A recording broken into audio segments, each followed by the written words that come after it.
All right, Ian, Sir. we're going to be talking about a sealed auction that ended for a first print Mega Man on the NES. It went for 73 bids. It went for $41,100. Jesus H. It went for. This is on the heels of the $75,000 WADA graded Mega Man auction that we spoke about, I believe, a month ago. Yeah. Or so. So it didn't reach 75,000, but it's still 41,000. So obviously these big numbers are going to come up more and more now that WADA and Heritage have inserted themselves into this game before. You know, a game that could have cost a sealed Mega Man, you know, maybe cost, you know, a $2,000 or whatever at most 2 years ago is now going for $40,000. Even maybe $2,000 might be generous. You're gonna have people that find these that have them in. You know, I talked about Ian yesterday. I have a sealed game that maybe I should get it graded in this market. What's interesting though is that it didn't get close to the $75,000 Heritage auction. And you can say, well, that's because that one was graded. People knew what it was for sure, and plus there's a special bonus value that you put on stuff that comes to auction versus that's not graded on here. That's still a ton of money, $35,000 in between it. And you can say, well, maybe this one doesn't get that, you know, a 9.2 or what have you. It only gets an 8.4. It's like there's not going to be so many of these out there that people are I think are going to care as much. But what's more interesting is that when you look at the bidders, there's only maybe at most a dozen different bidders going for this Mega Man out there, which always brings me back to the point that It's a small audience. it's a small world after all when it comes to the number of people that are in this game. Yeah. And I think that's proven there. It's not when there's not that many people in the audience, eventually the money to be made dries up and people are left holding the hot potato. They're holding the bag. And then what do you do with it? So I can guarantee you that whoever won this auction is going to go, they're going to do the expedient WADA grade to get it back in a week or two.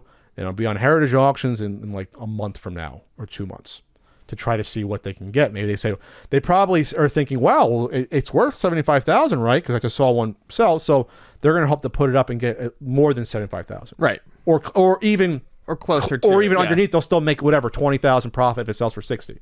That's a quick $20,000. That's and I'm not saying that can't happen, but there's a fallacy to that thought.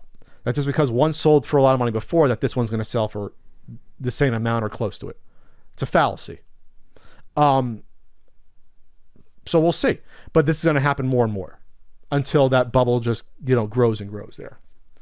Because what happens? If we say about Steam events, because we still know there's 6 pristine ungraded Steam events out there, like good old Timmy Atwood has. What happens then with other collectors see this happen, and they're sitting on their sealed Mega Mans, and it isn't to be more than 2 or 3, and they come up for auction. Are you going to guarantee that each one will be worth more money or less money after that point? Because again, this is a small pool of people that are now buying and selling between each other for tens of thousands of dollars. Tens of thousands of dollars, Ian, for games that are materially the same as they're out of the cellophane. They're worth 0.2% of the value. What is it? If I go on eBay and find a first print, if you even want a first print Mega Man version, mine's not a first print. I checked after all this. My box one is not. I checked all this hullabaloo. After all the hullabaloo by Bally. Was it hullabaloo by Bally? Ballyhoo. It was Ballyhoo. Hullabaloo Ballyhoo. I did check just for the hell of it, and then I did check, the Mike Tyson, because that's the one. I checked my Rad Racer, and I didn't have those 3 big ones as a first print. But I do have a Castlevania first print. Now I'm starting to see that go for hundreds and hundreds of dollars, complete in box, and it's like, why? Like they sold a decent amount of those anyway. So a Mega Man first print. I'm just trying to make a point here about the value that you put on the sealed. Someone's trying to get $5,000 for a pretty good condition complete in box one, because I see this happening for the Mega Man on the NES. Let's see what they sold for recently completed versus that.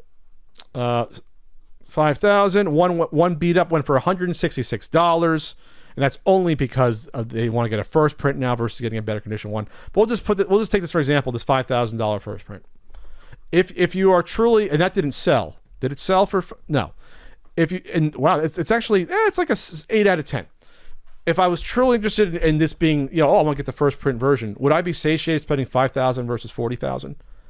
Probably, but to me, the market's so inflated anyway that $5,000 game, you'll be hard to, I think, to find a buyer for that. Yes, I think it's going to be difficult at that point. Maybe you bring it to a convention, and maybe you get $1,000 for it. You try to convince someone, it's the first print. See, it says Dr. Wright instead of Dr. Wiley, and most video game collectors be like, who cares? Like me, I'll just buy that one for $100 or $150, and I'll be okay.